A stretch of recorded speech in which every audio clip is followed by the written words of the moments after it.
Hello good morning दोस्तों, welcome to back my YouTube channel. जैसा कि अभी हमारा जो वीडियो होने वाला है हमारे सी प्रोग्रामिंग का इंट्रोडक्शन होगा। इंट्रोडक्शन में हम समझेंगे कि हम सी प्रोग्रामिंग क्या होती है।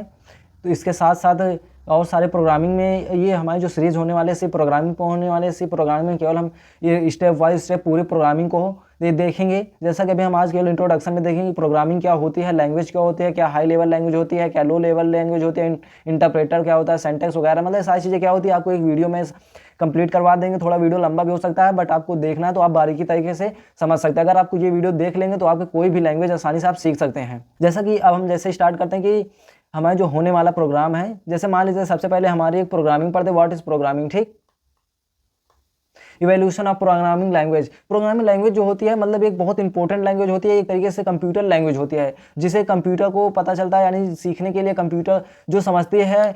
कंप्यूटर तो वैसे 0-1 को समझती है यानी मशीनी लैंग्वेज को, बट उसके साथ साथ हमारे प्रोग्रामिंग लैंग्वेज होते हैं हमारी तरफ से सीखने के लिए आसान होते हैं, इसलिए हम सी प्रोग्रामिंग को कहते हैं। सी प्रोग्रामिंग एक मतलब कि मीडियम लेवल लैंग्वेज होती है, या सी प्रोग्रामिंग अगर आप सीख लेते हैं तो आप काफ़ी सारे प्रोग्रामिंग को ईजी तरीके से सीख लेते हैं। अब यहाँ से आता है हाई लेवल, लो लेवल। तो हाई लेवल क्या होता है, लो लेवल का होता है। हाई लेवल लैंग्वेज जो होती है हाई लेवल होती है, लो लेवल। लो लेवल में जैसे मशीनी लैंग्वेज आ जाती है, असेंबली लैंग्वेज आती है, तो ये सब लो लेवल लैंग्वेज हो जाती है। हाई लेवल में जैसे सी हो गई, कभी कभी सी वैसे मीडियम में आ जाती है, क्योंकि हाई और प्लस लो दोनों में होता है, तो इसे कहीं कहीं मीडियम में भी बुक में लिखा रहता है। और फिर इसके साथ साथ ये सबसे बेस्ट होती है। अगर कहीं आपको सिखाते हैं पहली बार तो आपको सी में ही सिखाते हैं। ठीक, फिर सी लैंग्वेज में हाई लो में जैसे पाइथन, जावा स्क्रिप्ट, जावा हो गई, ये सारी चीज़ें होता आती हैं। फिर जैसे हम चलते हैं क्या होता है, हाई लेवल लैंग्वेज हो गई। अब लो लेवल लैंग्वेज, अब लो लेवल लैंग्वेज क्या होता है, लो लेवल लैंग्वेज असेंबली और मशीन लैंग्वेज होती है। मशीन लैंग्वेज जो होती है यह केवल डिजिट होती है, यानी 0-1 को समझती है बस। जो कंप्यूटर समझता है वो रियल में, वो कंप्यूटर जो समझता है वो बाइनरी नंबर को समझता है। जो बाइनरी नंबर होता है 0-1 होता है। इस तरीके से आप लिख सकते हैं, काफ़ी चीज़ें इसमें हमने लिखा ही है, इंस्ट्रक्शन देते हैं। कंप्यूटर केवल एक मशीन लैंग्वेज समझता है, आपको हम जैसे पता ही रखे वही चीज़ हमने लिखा। अगर आप पढ़ना चाहें या लिखना चाहें तो आप नोट्स में कर लीजिए, बहुत जरूरी है। कोई भी एग्जाम दीजिए, कहीं भी जाइए, ये एग्जाम में के लिए बहुत जरूरी होता है। असेंबली लैंग्वेज क्या होता है, असेंबली लैंग्वेज थोड़ा डिफिकल्ट हो जाती है। देखो मशीनी लैंग्वेज क्या थी हमारी, बहुत हार्ड थी, 0-1 में थी, हमें कैसे पता चलता था 0-1 में कैसे कोड करना था। बट उसके साथ साथ फिर हमारी असेंबली लैंग्वेज आगे थोड़ा सी लो लेवल में, बस इसके साथ कैसा कर, जैसे हमें मूव करना है तो मूव का यूज करते थे, कुछ चीज़ ऐड करना है तो ऐड का यूज करते थे, सब करते हैं मतलब सुपर करते थे इस तरीके से हमारे। तो ये थोड़ा क्या थी ना, मशीन लैंग्वेज थोड़ा आ गई थी हमारे इंग्लिश लैंग्वेज में आ गए थे धीरे धीरे। तो इस तरीके से हमारा कोड चलता रहा। फिर जो हमारे यहाँ पे असेंबली लैंग्वेज थी तो इसे मशीनी लेवल में कन्वर्ट करना पड़ता था, जो कन्वर्ट करता था उसे असेंबलर कहते हैं। ठीक, अब हाई लेवल लैंग्वेज को, तो हाई लेवल लैंग्वेज जो होती है ये थोड़ा टफ होती है, जो एक यूजर को समझने के लिए काफ़ी ईजी होता है। जैसे हम कहीं भी प्रिंट लिख देते हैं, प्रिंट करवा के ईजी तरीके से आप लिख देते हैं क्योंकि ये ईजी होता है। तो यहाँ पे हाई लेवल लैंग्वेज जो होती है काफ़ी ईजी पड़ जाती है एक यूजर को समझने के लिए। ठीक, इंग्लिश मिलती जुलती है, आप इंग्लिश अगर आपको आती है तो प्रोग्रामिंग अच्छे से कर लेंगे। ठीक, अब जैसे यहाँ पे क्या है, प्रोग्रामिंग लैंग्वेज क्या होती है। ठीक, हाई लेवल हमने पढ़ा दिया, बता दिया। फिर इसके साथ साथ हाई लेवल में क्या आता है, जैसे हमने बता दिया प्रोग्रामिंग जो हाई लेवल होती है, कॉर्पोरेशन अटेंशन मतलब फॉर्ट्रॉन हो गई, बेसिक, कोबोल हो गया। लैंग्वेज तो 3 प्रकार का, मशीन लैंग्वेज हो गई, असेंबली लैंग्वेज हो गई, एक हाई लेवल लैंग्वेज हो गई। ठीक, मशीन लो लेवल लैंग्वेज थी, ये जो काम करते हैं 0-1 में काम करते हैं। जो मशीन लैंग्वेज 0-1 में देख सकते हैं आप, यहाँ पे 0-1 में काम कर रही है। फिर इसके बाद मूव हो गया, सेक, EDX हो गया, मूव सेक से मतलब इस तरीके से काम करता है। बट हाई लेवल जो होती है हैज इंक्लूड स्टूडियो मतलब इस तरीके से काम करता है, जो अगर आप प्रिंट कर देंगे तो ईजी तरीके से हो जाएगा। अब ट्रांसलेटर की बात करते हैं। ट्रांसलेटर क्या होता है, ट्रांसलेटर क्या होता है, ये जो हमारी हाई लेवल लैंग्वेज हमारे जैसे सी हो गई, सी प्लस हो गई, कोई भी लैंग्वेज हो या असेंबली लैंग्वेज हो, कोई भी लैंग्वेज हो हमारा कन्वर्ट करता है। हालांकि हमारा जो असेंबली लैंग्वेज होती है वो उसे असेंबलर कन्वर्ट करता है। ट्रांसलेटर वो भी है। ट्रांसलेटर यानी जैसे क्या होता है, जैसे आप कहीं पे जाते हैं, या मान लीजिए आप इंडिया के रहने वाले हैं, इंडिया के रहने वाला को हिंदी आती है, इंग्लिश आती है, बट आप चाइना में जाते हैं तो आपको चाइना वाले से बोलने के लिए आपको चाइनीज सीखना पड़ेगा। बट आपको एक ऐसा इंसान को खोजेंगे कि जो इंग्लिश भी, उसे हिंदी भी आती हो या इंग्लिश भी आती हो, यानी जो इंडिया की लैंग्वेज है हिंदी इंग्लिश भी आती हो, उसके साथ साथ उसे चाइनीज भी आती हो, तो वो कन्वर्ट कर देगा ना आपकी भाषा को। जो चाइनीज बोलेगा हेलो तो आपको कन्वर्ट करके इंग्लिश में बोल देगा हेलो। ठीक, मतलब कन्वर्ट करने का काम आता है, वो आपके लिए ट्रांसलेटर का काम करता है। आपके हिंदी को कन्वर्ट कर देगा चाइनीज में, चाइनीज को कन्वर्ट कर देगा हिंदी में। तो कन्वर्ट यही चीज़ होती है, मशीन जो हमारी हाई लेवल लैंग्वेज होती है इसे मशीनी लैंग्वेज में कन्वर्ट कर देते हैं, जो हमारा कंप्यूटर समझता है हाई लो को, इसे डिजिट पे कहते हैं 0-1। ठीक, सिमिलर एक कन्वर्टर होता है, लो लेवल लैंग्वेज को करता है, जो हमारी असेंबली लैंग्वेज से असेंबलर जो होता है केवल हमारे असेंबली लैंग्वेज को केवल मशीनी लैंग्वेज में चेंज करता है। बट हमारा कंपाइलर जो होता है, कंपाइलर की बात करते हैं तो हमारा हाई लेवल लैंग्वेज जो होती है इसको भी कन्वर्ट करने का काम आता है। कंपाइलर एंड इंटरप्रेटर ये दोनों एक तरीके से होते हैं। कंपाइलर क्या होता है, एक बार में जैसे हम पूरा कोड लिखते हैं, 1 पेज या 2 पेज पूरे लाइन बाय लाइन करते हैं, तो हमारा कंपाइलर क्या करता है, एक बार में पूरे लाइन को कन्वर्ट कर देता है मशीनी लैंग्वेज। बट हमारा जो इंटरप्रेटर रहता है ये लाइन बाय लाइन चलता है, यानी अगर आप बीच में कोई भी लाइन का आपका एरर है तो ये आपका कोड रन नहीं करेगा। ठीक, कंपाइलर के मतलब के बीच में डिफरेंट क्या होता है, जब कंपाइलर होता है the entire program at once होता है, ठीक, यानी कंपाइलर जो होता है केवल एक बार में काम करता है, और यहाँ इंटरप्रेटर है, यहाँ केवल लाइन बाय लाइन चलता है। कंपाइलर जो करता है केवल सी हैज़ काम करता है, बट इंटरप्रेटर जो होता है पाइथन, रूबी, पार्ट, इस तरह की जो और सारी लैंग्वेज है उस पे कन्वर्ट करता है।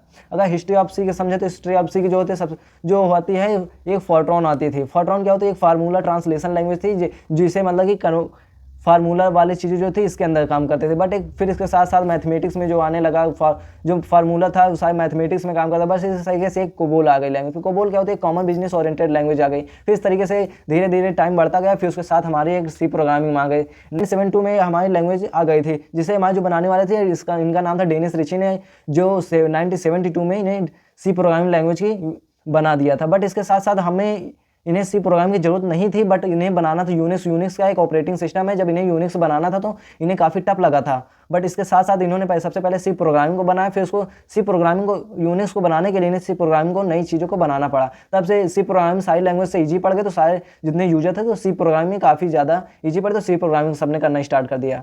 फिर इसके साथ साथ और काफ़ी इसमें टाइम टू टाइम चेंज होते गए, इसमें काफ़ी वर्जन आते गए। इस तरीके से हमारे सी प्रोग्रामिंग में ऐसा तो नहीं है, सी प्रोग्रामिंग में एक ही टाइम पे यानी 1972 में पूरे ही जैसे आज दिखते हैं प्रोग्राम ऐसे दिखते, बट ऐसा नहीं था। बट उसमें समय वर्जन थोड़ा कम थे, वो हो सकता है उसमें 3 से 4 ही चीज़ें तो रहते हैं, बट आज के टाइम पे काफ़ी सारे ज्वाइन हो गए, ठीक। फिर इसके साथ साथ यहाँ पे जो थे जहाँ पे यानी सी प्रोग्रामिंग को बनाया गया था वो उसका नाम था, यहाँ पे आप 1 मिनट ध्यान देंगे, केन थॉमसन, राइटन बाय जो केन थॉमसन ने ये भी बनाया था एट एनआईटी बेल लाइब्रेरी। ये भी एक लाइब्रेरी का नाम होता है या कॉलेज का भी नाम हो सकता है। ये यूएसए के थे, तो यहाँ पे मतलब कि इन्होंने ये सी प्रोग्रामिंग लैंग्वेज यहाँ पे बनाया था। बट इसके पहले बी लैंग्वेज आ चुकी थी, BCPL भी एक लैंग्वेज थी, वो भी आ गई थी। बट ये सारी टफ होती थी लैंग्वेज, तो इन्हें यूजर करने में काफ़ी टाइम लगता था। बट इसके साथ साथ जब सी प्रोग्रामिंग आई तो उस पर काफ़ी यूजर तेज हो गए, यानी तब के टाइम पे तो मतलब काफ़ी बेस्ट थी, तो इसलिए काफ़ी सारे लोगों ने सी प्रोग्रामिंग को करना स्टार्ट कर दिया। फिर इसके साथ साथ इसमें क्या हुआ, डेवलप जो मार्टिन रिजल्ट थे ये भी काफ़ी इसमें योगदान दिया था। फिर इसके साथ साथ इसमें जो 1982 में एक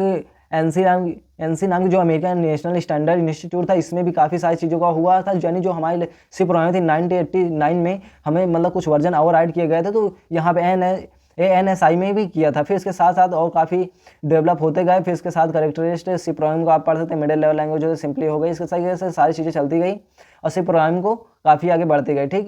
सी प्रोग्रामिंग जो होते हैं इसमें अगर कीवर्ड की बात करते हैं तो इसमें 72 कीवर्ड होते हैं। कीवर्ड क्या होता है, कीवर्ड एक तरीके से मतलब इसमें फिक्स वैल्यू होते हैं जो हमारे प्रोग्रामिंग करने में काफ़ी ईजी हो जाती हैं। कीवर्ड अभी आगे हम समझ लेंगे कीवर्ड क्या होता है। जैसे कि इसमें क्या था, कीवर्ड में इफ़ भी आ सकता है, फॉर, ब्रेक वगैरह, इस तरीके से जो होती है ये पावर ऑफ सी आर्गुमेंट थी, ठीक। लाइब्रेरी फंक्शन भी था, इस तरीके से इसमें काफ़ी चीज़ें चलती गई। फिर इसमें काफ़ी सारी चीज़ें ऐड होती गई, फिर इस तरीके से यहाँ पे प्रोग्रामिंग चलती गई। यहाँ पे 1 मिनट देख सकते हैं आप, यहाँ पे जैसे यहाँ पे था कमेंट भी इसमें ज्वाइन कर दिया गया था। कमेंट क्या होता है, कमेंट एक तरीके से ऐसी लाइन होती है जिसे कि कोई काम नहीं होता, बट जैसे यूजर उसमें काम करता है तो यूजर को ये लिखना होता है जो हमने प्रोग्राम लिखा, यानी प्रोग्राम के बारे में उसमें लिखता है कमेंट में। बट जो कमेंट होता है वो single line multi line, 2 type के कमेंट होते हैं। जैसे हमें 1 लाइन करना है तो सिंगल लाइन कमेंट हो जाता है, जैसे हमें 2 से 4 लाइन या काफ़ी लाइन करना रहता है तो एक बार में हो जाता है, तो उसके लिए हमें मल्टी लाइन कमेंट का यूज करना पड़ता है।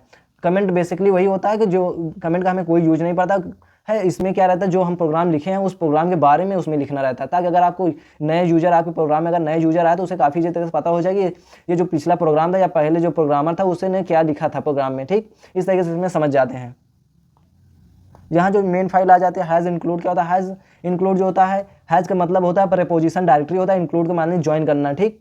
फिर हेडर फाइल होती है, आप 1 मिनट ध्यान देना इसके, ये जो हमारी हेडर फाइल होती है, हेडर फाइल मेन होती है, इसके अगर आप हेडर फाइल नहीं लगाएं तो आपका प्रोग्राम बिल्कुल नहीं चलेगा। फिर इसके साथ साथ एक मेन फाइल आती है। मेन क्या होता है, मेन जो होता है यहाँ से हमारा जो कंपाइलर होता है, कंपाइलर जो मेन फंक्शन होता है, मेन अगर हम इंट मेन लगाते हैं, मेन फंक्शन जो होता है यहाँ से हमारा जो कंपाइलर होता है मशीनी लैंग्वेज में कन्वर्ट करता है, ठीक। ये हमारे प्रोग्राम के मेन स्टार्ट हो जाता है, ऊपर से यार स्टार्ट हो जाए, जैसे हमारा हेडर फाइल है, हेडर फाइल के नीचे सो जाता है। वेरिएबल क्या, तो वेरिएबल हमने बता ही रखा था, हमें सारी वीडियो में पहले ही बता रखे हैं। वेरिएबल क्या होता है, स्टोरेज लोकेशन होती है, कहने मतलब जैसे कोई भी चीज़ हो तो जैसे हम काफ़ी बड़े चीज़ों का एक बड़े डब्बा में भर के रख देते हैं, तो उस तरीके से हमारा वेरिएबल क्या करता है। वेरिएबल क्या होता है कि स्टोरेज लोकेशन हो, यानी कि कहीं पे बहुत सारी चीज़ें वैल्यू हो तो उस चीज़ का एक नाम रख दिया जाए, तो उस तरीके से हम वेरिएबल कह सकते हैं। या तो काफ़ी जैसे बड़ा कंटेनर होता है, कंटेनर में बहुत सारी चीज़ों को रख देते हैं, यानी जो हमारा प्रोग्राम रहेगा उसे हम कंटेनर में रख देंगे और कंटेनर का नाम जो रख देंगे उसे हम वेरिएबल रख देंगे, या वेरिएबल में कोई मतलब नाम रख देंगे तो उसे हम वेरिएबल कर देंगे, ठीक। यानी जो हमारी पहचान रहेगी वो कंटेनर को जो नाम रख देंगे तो उस नाम से हमारा जो प्रोग्राम है उस नाम से पहचान हो जाएगी। और इसमें आप देखते हैं ओपनिंग करली ब्रैकेट इस तरीके से हमारा काम करता है। ओपनिंग करली ब्रैकेट यही करता है कि हमारे यहाँ से प्रोग्राम जो रहेगा स्टार्ट हो जाएगा, क्लोजिंग करली ब्रैकेट से फिनिश हो जाएगा। और यहाँ पे जो हम सेमी कॉलन लगा, सेमी कॉलन का मतलब ये हो जाती है हमारा जो आगे प्रोग्राम नहीं है उस लाइन वो सेमी कॉलन वहीं पर लगा जहाँ से हमारी लाइन का एंड हो जाता है। ठीक, कैरेक्टर को देख सकते हैं, कैरेक्टर में जैसे होते हैं यहाँ पे स्टार वगैरह हो गया, star has less than greater than करली ब्रैकेट पैरेंथेसिस हो गया, एट द रेट हो गया, डॉलर हो गया, सारी चीज़ें यहाँ पे मिल जाएंगी, परसेंटेज हो गया, इस सारी चीज़ों को आप पढ़ लेना 1 मिनट, इसे रोक कर, ये जरूरी भी होता है। अगर आप सिक्वेंशियल बात करते हैं, इसमें एक आता है execution character space sequence. Sequential इसमें क्या होता है, जैसे हमें कोई भी वर्ड में न्यू लाइन चाहिए या कोई वर्ड में हमें इन्वर्टेड कामा, यानी अगर हम जो प्रोग्राम रन कर रहे हैं उसमें अगर हमें इन्वर्टेड कामा चाहिए, जो हेडर फाइल करना या अंडरलाइन चाहिए, तो इस तरह के जो सारा काम होता है यहाँ पे हमारे स्पेस सीक्वेंस करते हैं। ठीक, अब कैरेक्टर सीक्वेंस जो अगर हम कंट्रोल भी करते हैं यानी बैक स्पेस होता है, हमारा जो वर्ड रहेगा वो एक बार बैक हो जाता है, ए से करेंगे तो अलर्ट हो जाता है। ठीक, और आर से करेंगे तो कैरेज रिटर्न हो जाता है, एन से करेंगे तो न्यू लाइन। जैसे हमारा कोई प्रोग्राम, सारे प्रोग्राम जो एक ही लाइन में रन हो रहे हैं तो अगर हम स्लैश एन लगा देंगे तो उसके साथ हमारा जो प्रोग्राम रहेगा न्यू लाइन में आ जाएगा। तो एफ जो रहता है फॉर्म फीड होता है, उसे नल कैरेक्टर होता है, वी से वर्टिकल लैब होता है, टी से हॉरिजॉन्टल टाइप होता है, डबल स्लैश लगा देंगे तो उसमें एक बैक स्लैश हो जाता है, यानी कि उसमें एक स्लैश आ जाता है। अगर हम डबल स्लैश लगाते हैं तो एक स्लैश उसमें आ जाएगा। ठीक, कीवर्ड की बात कर लेते हैं, तो कीवर्ड में जैसे हमने अभी बताया, कीवर्ड एक प्रोग्रामिंग लैंग्वेज रिजवर्ड, यानी जो रिजवर्ड का मतलब होता है प्रोग्रामिंग में एक फिक्स वैल्यू होती है, इसे आप लगाना ही लगाना है। ठीक, इसकी जगह पे आप यूज कर सकते हैं, अगर आप जहाँ जो होते हैं वहाँ पे लगा सकते हैं, ऐसा नहीं है कि नहीं लगा सकते, लगाना जरूरी है। बट ये क्या होती है, जो हमारे 72 कीवर्ड है ये सिर्फ प्रोग्रामिंग द्वारा फिक्स वैल्यू है, इन्हें लगाना है। ठीक, ऐसा नहीं है कि नहीं यूज नहीं करना। आइडेंटिफायर क्या होता है, वेरिएबल नेम्स हो गया, फंक्शन नेम्स हो गया। वेरिएबल हमने अभी बताया because they are the already language purpose. ठीक, ये हमारे 72 कीवर्ड होते हैं, ऑटो हो गया, ब्रेक हो गया, बट इसमें जो हमें ज़्यादा यूज करना पड़ता है इल्स वगैरह हो गया, इंट हो गए, इंट हमें ज़्यादा यूज करना पड़ता है, फिर फ्लोट हो गया, कैर हो गया, गो टू फ्लैट, यानी 72 कीवर्ड में हमारे 20 या 15 कीवर्ड ऐसे होते हैं जो हमें 15 कीवर्ड ऐसे होते हैं जो हमें ज़्यादा यूज होते हैं। आइडेंटिफायर की बात करते हैं, तो आइडेंटिफायर जो होता है ऑल वर्ड्स हो सकता है। ठीक, सिर्फ प्रोग्राम में जो आइदर कीवर्ड आइडेंटिफाई कीवर्ड होता है, जो हमारे कीवर्ड थे इन्हीं को हम आइडेंटिफाई भी कह सकते हैं। आइडेंटिफाई के मानी कि जो हम उसमें वेरिएबल में जो हम स्टार्ट करने वाले थे हम अंडरलाइन से स्टार्ट कर सकते हैं। ठीक, जो हम वेरिएबल लेंगे उसी को भी आइडेंटिफायर इसमें कह देते हैं, फंक्शन हो गया, एरे हो गया, वेरिएबल हो गया। आइडेंटिफायर में हमारी चीज़ें वो हो सकती है, जैसे हम कोई भी नेम ले सकते हैं, नेम लेंगे तो वो भी हमारा आइडेंटिफायर है, वेरिएबल है तो वो भी आइडेंटिफायर है, एरे लगा रहे हैं, फंक्शन स्ट्रक्चर, कोई भी चीज़ वो हमारे आइडेंटिफायर के अंदर इतनी सारी चीज़ें आती हैं। ठीक, अल्फा आइडेंटिफायर जो होता है इसमें हम स्टार्ट करना तो एक जो वर्ड होता है, यानी जो हम वेरिएबल का नेम लगे या कंटेनर जो हम नाम रखने वाले हैं उसका जो हम नाम स्टार्ट करेंगे, या तो हम बड़े लेटर में भी लिख सकते हैं, छोटे लेटर में लिख सकते हैं, और अगर स्टार्ट जो करेंगे उसे हम अंडरलाइन से भी कर सकते हैं। ठीक, इसके साथ साथ अगर हम यूज करना चाहते हैं डॉलर वगैरह, तो डॉलर वगैरह बिल्कुल नहीं, सिर्फ प्रोग्रामिंग करता। इसके साथ साथ अगर हम इसमें जो करेक्टर रहेंगे अल्फ़ाबेट कर सकते हैं। ठीक है, फर्स्ट वर्ड, और इसे नेम शुड भी लगा, वही चीज़ें हैं, यहाँ नेम भी लगा सकते हैं। अब वेरिएबल क्या होता है, वेरिएबल अभी हमने बताया, बट यहाँ पे आप एकदम बेहतरीन समझ लें। वेरिएबल इज एक नेम होता है, हमने पहले बता रखा है, और एक तो कंटेनर, जैसे हमने बताया कंटेनर होता है, या कोई भी नाम रख दीजिए, यानी कि बहुत सारी चीज़ों को स्टोर करने वाला, जो भी जैसे हमारे घर में स्टोर रूम होता है, अगर हम स्टोर रूम की जगह पर वेरिएबल, जो हमारा स्टोर रूम होता है, रूम को जो हम स्टोर रूम कहते हैं, रूम के तो हमारे अंदर सारा सामान रहता है, तो सामान वाले जो रूम होता है यानी स्टोर रूम, जो हमारे स्टोर रूम पड़ता है, जो नाम है स्टोर रूम, ये हमारे तरह वेरिएबल हो जाता है।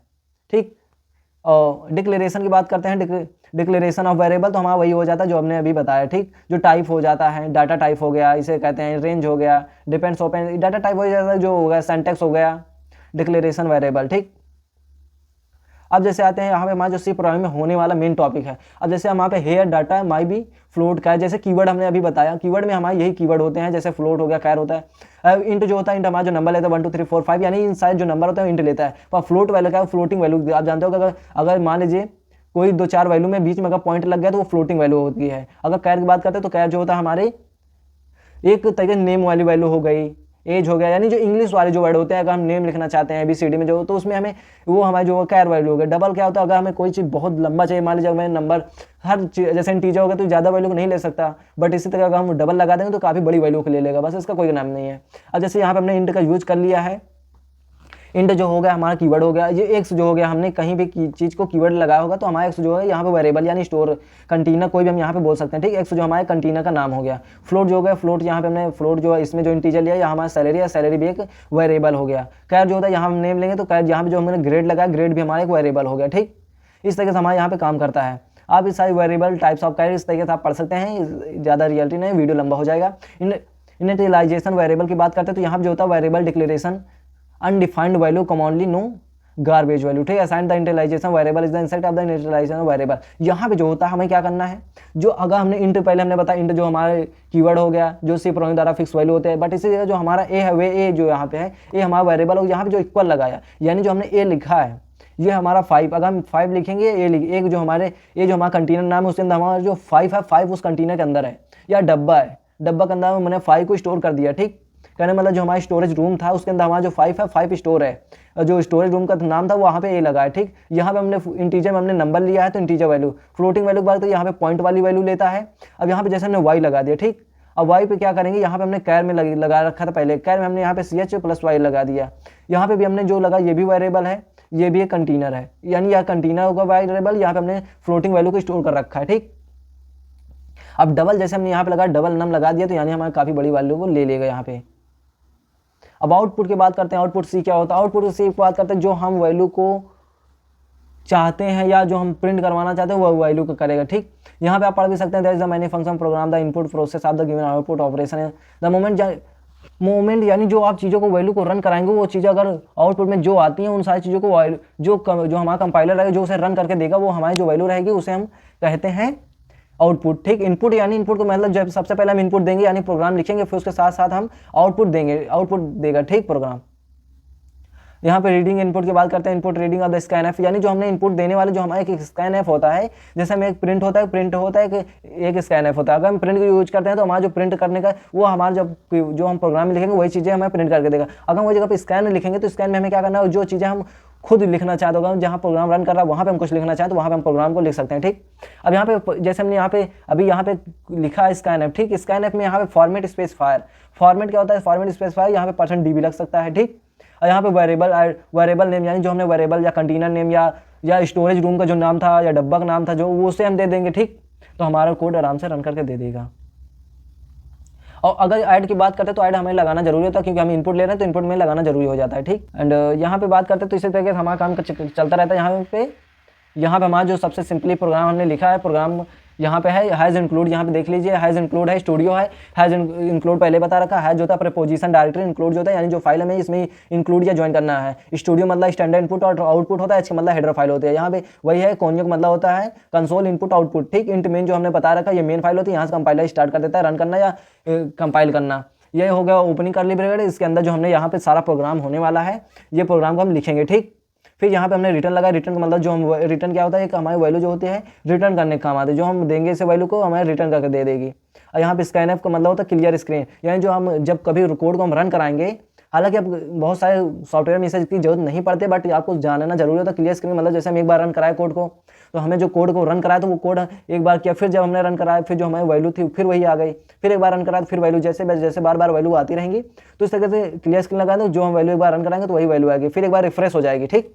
अब यहाँ पे जैसे हमने यहाँ पे इंटर लगाया तो इंटर जो हमारा कीवर्ड हो गया, यहाँ पे मार्क जो था ये हमारा क्या करता है, मार्क जो होता है ये हमारा वेरिएबल का काम करता है। फिर स्कैनएफ का हमने यहाँ पे यूज किया %d जो हम लगाया इंटीजर वैल्यू तो %d फॉर्मेट स्पेसिफायर ऐड लगाया, फिर मार्केट लगाया, यानी जो ये वाली वैल्यू है वेरिएबल हमने यहाँ पे लगा दिया, ठीक। अब जो हमारा रन होकर आएगा यहाँ पे हम कुछ भी रन जब कराएंगे तो यहाँ पे हमारी वैल्यू को कुछ भी लिख सकते हैं। और राइट इन आउटपुट इनपुट इस तरह से आप काफ़ी जगह सीख सकते हैं। यहाँ पे एक प्रोग्राम आप देख लेंगे तो हैज़ इंक्लूड स्टूडियो हमने बता रखा, कोनियो वही होता है। यहाँ क्लियर स्क्रीन प्रिंट एफ अभी हम लास्ट में प्रोग्राम भी देखेंगे, एक दो प्रोग्राम देख लेंगे जैसे कैसे हमारा प्रोग्राम काम करता है। प्रिंट एफ हेलो वर्ड जैसे हम रन कराना चाहते हैं तो यानी जो हम प्रोग्राम में लिखेंगे उसे हम रन कराना चाहते हैं तो यहाँ पे प्रिंट एफ लगाएंगे तो हमारे वैल्यू को रन करके दे देगी, ठीक। सेकंड एग्जांपल ये है, हैज़ इंक्लूड लगा इंट मेन लगा, यहाँ पे हमने इंट लगाया, यहाँ पे वेरिएबल हमने 500 दे दिया, फिर यहाँ पे इसी वैल्यू को हम रन कराएंगे तो यहाँ पे हमें प्रिंट करके क्या देगा, कंटेनर हमने यहाँ पे लगाया, कंटेनर हमारा एक्स था या कंटेनर का नाम था एक्स के अंदर जो कंटेनर के अंदर था 500 को हमारा रन करके दे देगा, ठीक। तो वहाँ पे क्या लिखेगा, the value of x is x, ये वाली वैल्यू को हमारा रन कर 500 दे देगा, ठीक। अब जैसे एक मिनट हम आपको समझा देते हैं हमारा प्रोग्राम क्या है। ओके यहाँ पे हम जैसे रन कराते हैं प्रिंट एफ जैसे हमने यहाँ पे यूज करते हैं तो हमें डायरेक्ट दे देगा ये चीज़ें हमने जैसे यहाँ पे रन कराए, ठीक। बट अगर यही जगह पे हमें हेलो वर्ड लगा देते हैं, हेलो वर्ड जैसे हम यहाँ पे रन कराएंगे तो हमारा हेलो वर्ड जो होगा यहाँ पे रन करके दे देगा, ठीक। अगर हम इसी जगह पे हम क्या करेंगे, कंटेनर की वैल्यू या कोई भी चीज़ को हम रन कराना चाहते हैं या इनपुट लगाना चाहते हैं तो इस तरीके से उसमें भी हम कर सकते हैं। हालांकि इसमें इतना हमारा कोड काफ़ी है बट अगर आप को हम एक बार कर दिखा देते हैं इसमें क्या करना है। ठीक, जैसे मान लीजिए एक इंट्री लिए, फिर उसके अंदर एक वेरिएबल का नाम लगा देते हैं ए, फिर इक्वल लगाना जरूरी है। इक्वल में देखिए हम मैथमेटिक्स में पढ़ते हैं इक्वल लगाते हैं तो वो वैल्यू हमारा इक्वल हो जाती है, बट हमारे इसमें क्या आएगा, मान लीजिए यहाँ 50 देते हैं, यहाँ हमने सेमी कॉलन लगा दिया। ठीक, सेमी कॉलन यानी कि इसके आगे हमारा प्रोग्राम नहीं होने वाला है। फिर यहाँ पे हमने जैसे 50 लिखा, हमारा जो ए की वैल्यू है 50 हो गई। फिर यहाँ पे हम आएंगे, प्रिंट लगाएंगे, यहाँ पे लिखेंगे %d जो होता है फॉर्मेट स्पेसिफाई, यहाँ पे लगाएंगे कॉमा, फिर हम लिखेंगे ए। ठीक, फिर लास्ट में हमें इस सेमी कॉलन लगाना जरूरी है, क्योंकि अगर इसे नहीं लगाएंगे तो आप को एरर दे देगा। ठीक, अब जैसे हम इसे रन कराए, हमारा 50 दे दिया। ठीक, अब अगर आपको लगता है यहाँ पे क्या करेंगे, यहाँ पे हम क्या करते हैं, 1 मिनट आपको समझा, यहाँ पे हम लिख देते हैं b कॉमा, ओके। फिर हम एक बार रिटर्न आते हैं, यहाँ पे लिख देते हैं b इक्वल 523 जैसे लिखेंगे। अब जैसे हम इसे रन कराते हैं, यहाँ b के ए भी लगा देते हैं। यहाँ पे हमारी जो 50 वैल्यू थी इसको हम रन करके दिखा दिया। ठीक, अगर हम चाहते हैं कि और जो हमारे वैल्यू होने वाले उसे भी रन कराए तो यहाँ पे प्लस भी कर सकते हैं। इस वैल्यू को नहीं लिया क्योंकि इसके आगे इंट नहीं लगा ना, इसके अंदर इंट नहीं लगा तो ये वाली वैल्यू को हमारे नहीं लिया। ठीक, आप इसी तरह से काफ़ी कोड कर सकते हैं। अगर आपको वीडियो अच्छा लगा तो वीडियो को हमारे लाइक करें, चैनल सब्सक्राइब करें, शेयर करना मत भूलिए, क्योंकि अभी हमने जैसे चैनल स्टार्ट किया तो आपको सारी चीज़ें मिल जाएंगी। आपको जो भी चाहिए, अभी हमारे फर्स्ट वीडियो आपको यहाँ से आपको प्रोग्राम, छोटा प्रोग्राम, आप एक प्रोग्रामर बन चुके हैं या प्रोग्राम स्टार्ट कर चुके हैं, क्योंकि हमने इसमें प्रोग्राम भी करके दिखाया इंट्रोडक्शन साथ साथ। जय हिंद, वंदे मातरम।